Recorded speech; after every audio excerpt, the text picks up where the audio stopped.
Le Tour de France de retour dans l'Hexagone. Après 3 étapes au Danemark, ça y est, voilà la grande boucle chez nous avec une escale demain par les pavés du Nord. Ce sera l'une des étapes marquantes, tout comme celle de montagne, les préférées du public.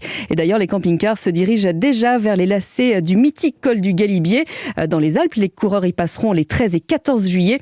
Et Jean-Luc Boujon est allé à la rencontre de ces camping-caristes qui lorgnent déjà sur les meilleures places. Didier Martin, retraité, est un fondu du Tour de France. Avant, c'est devant sa télé qu'il le suivait chaque été. Mais depuis 3 ans, il le vit en vrai à bord de son camping-car. Petite visite guidée. Je passe devant vous. Allez.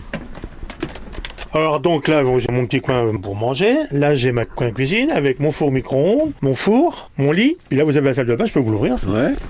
La salle de bain et WC, tout est là. Penderie, c'est une maison mais en miniature. Là, j'ai tout avec moi, comme si j'étais à la maison. Là. Voilà donc 15 jours qu'il est parti de Châteaudun en Eure-et-Loire, 700 km direction les Alpes.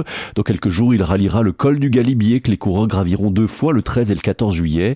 Mais il faut y être bien en avance, explique Didier. Moi, j'y serai samedi le 9. Comme tous ceux qui veulent voir le quelque chose, il faut arriver au moins 3 jours avant. Mon frigo c'est plein pour 5 jours. Ah oui, mais je vais rester 5 jours là-bas. Mais je serai pas tout seul. Hein. Il va y avoir du monde. Des Italiens, des Anglais, beaucoup d'Hollandais, les Belges. En redescendant sur Valloire, là je pense qu'on va pouvoir se garer puis on aura une belle vue. On les verra arriver de loin. Donc pour ça que ça va être bien. Didier encouragera notamment les Français, Bardet, Pinot, Gaudu, et il envisage même d'aller les revoir dans les Pyrénées sur l'étape de Rocamadour le 23 juillet, toujours avec son fidèle camping-car. Verchet dans les Alpes, Jean-Luc Boujon, Europe 1. Et le Tour de France, évidemment, c'est tous les jours sur Europe 1, notamment avec Martin Loge que vous retrouvez à 8h30.